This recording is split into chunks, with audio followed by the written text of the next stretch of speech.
The Pythagorean theorem is a theorem that is applied to right triangles. Now, when we say that a triangle is a right triangle, what that means is that the triangle possesses one right angle. The one angle that is the right angle is identified with a square in the corner to show that it forms 90 degrees. Now, when you use this theorem, the first thing you have to be able to do is be able to identify the sides of the triangle. The two sides that form the right angle are called legs, and the variables we usually will use to represent those legs is an A and a B. Now, since the two legs, one can be larger, the other one can be smaller, and it really doesn't matter which is which, the A and B can be used interchangeably. In other words, it doesn't matter which one you call A and which one you call B. The one side that you have to make sure you mark correctly is the hypotenuse. The hypotenuse is identified by it being the angle that is the side that is straight across from the right angle. Now, the way this theorem works is it says that if you know that you have a right angle, then you know that the length of one leg squared plus the length of the other leg squared is equal to the length of the hypotenuse squared. Now, this is one theorem that is unique in that it can be used two different ways. The first one, like we just mentioned, says that if you know you have a right triangle, then you know this equation works. It's also true that if you have a triangle and you find this equation working, then you can look in the other direction and say, well, that means I had a right triangle. For example, if we had a triangle and its sides measured 3, 4, and 5, we might question whether or not this is a right triangle. Well, we can check that pretty easily. Now, since none of the three angles have been marked as being the right angle, because that's actually what we're checking for, we need to know, well, how do you identify which one is the A, which one's the B, and which one's the C? Well, the C, if it exists, it's the length of the hypotenuse. If one side is a hypotenuse, it has to be the longest one. So the only side that could be a C is the 5. And like I say, A and B are interchangeable, so we'll just mark them in no particular order, and now we can check to see if we've got a right triangle or not. See, A squared would be 3 squared, plus B squared would be 4 squared, 3 squared is 9, 4 squared is 16, that adds to be 25. Now we'll look at C squared, which is a 5 squared. 5 squared is 25. We do have equality. Therefore, we know that this triangle, even though it's poorly drawn, is in fact a right triangle, with the right triangle having the right angle up top. Now, that is not the most common use for the Pythagorean theorem. That's one thing it can be used for, to check to see whether a triangle is a right triangle or not, but more commonly it is used to find the missing sides of triangles that you already know to be right triangles. For example, given this right triangle, given a side of length 10, a side of length 12, how would you find the missing side? The first thing we do is identify which side it is that's missing. And since it is straight across from the right angle, C is what's missing. So we put our numbers into our formula. We have that 10 squared plus 12 squared is equal to C squared. 10 squared is 100. 12 squared is 144. And again, that equals C squared. I add, I get that C squared equals a 244. Now, in these types of problems, the last step is always going to be to take a square root. So in other words, C will equal the square root of 244, because remember, squaring and square rooting are the opposite of each other. So if C has been squared, I solve by square rooting both sides, and that's where that comes from. So we can jump to the calculator. Second, the square button brings up the square root, putting in the 244, and then closing the parentheses.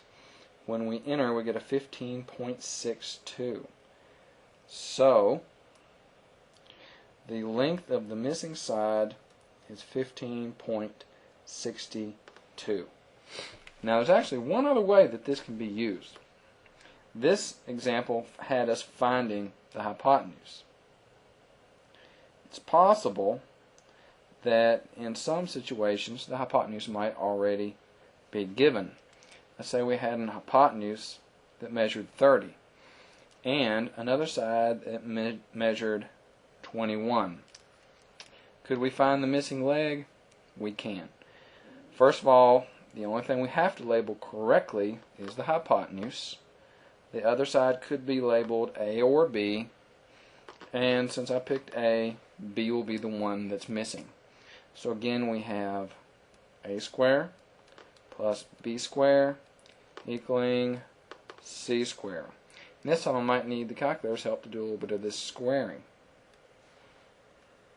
First of all, we have to square the 21 and the 30. 21 squared is 441.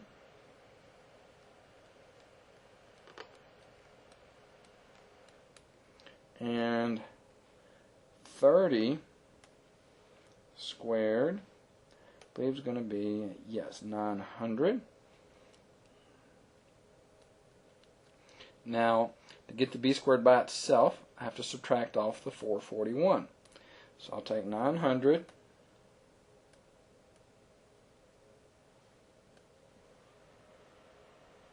minus the 441, 441, and that is a 459. So b squared equals 459. And now I need to take a square root again.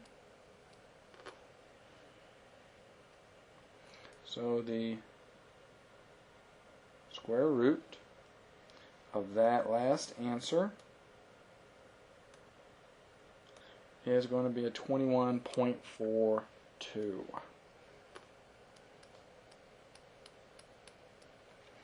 And now there are a couple examples for you with triangles, but without any actual discussion of a true application, as in where this might be used.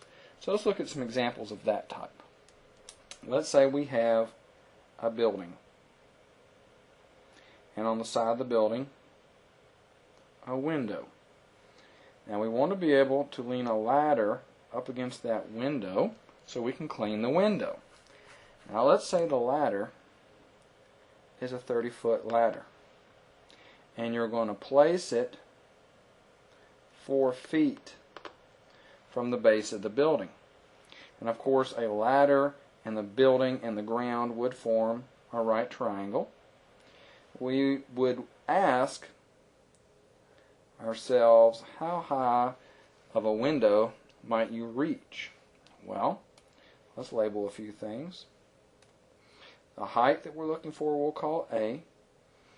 The distance across the ground we'll call B. Of course, those are interchangeable. The one we have to get right is the C. And again, we know that's C, that's the hypotenuse, because it's straight across from the right angle. Putting things into the formula, I have A squared plus B squared equaling C squared. So therefore, A squared plus a 16 equals a 900. So using the calculator, I take the 900, subtract the 16 off, and that is an 884. So when I subtract off the 16 here, get the A squared equals 884. Now to take the square root of both sides, I'll take second function, squared button brings up square root, put in the 884, and that square root is a 29.7. So we can reach a 29.7 foot tall window with that particular ladder. All right. Let's look at one more example of the Pythagorean theorem. Let's say we had a telephone pole. All right. From the top of this telephone pole, we're going to stretch out a guy wire, and we need to know how much wire to use. If the pole is 50 feet tall, and we want to anchor the wire 10 feet from the base of the pole, how long of a piece of wire should be used? Well, again, labeling things. This side is A, this side is B, because they are the two sides that make the right angle, and the missing length will be the C, again, because it is straight across from the right angle. Putting it into the formula, we see that 50 squared plus 10 squared equals C squared. All right, going back to the calculator, 50 square is a 2500 plus a 100 equaling C squared, which is 2600 equaling C squared.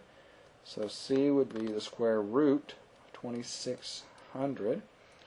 And again on the calculator, section function, square button brings up square root of 2600, close parentheses, and that is a 50.99. You might as well say that that is going to be 51 feet of wire that you would need to anchor that guy wire to the ground.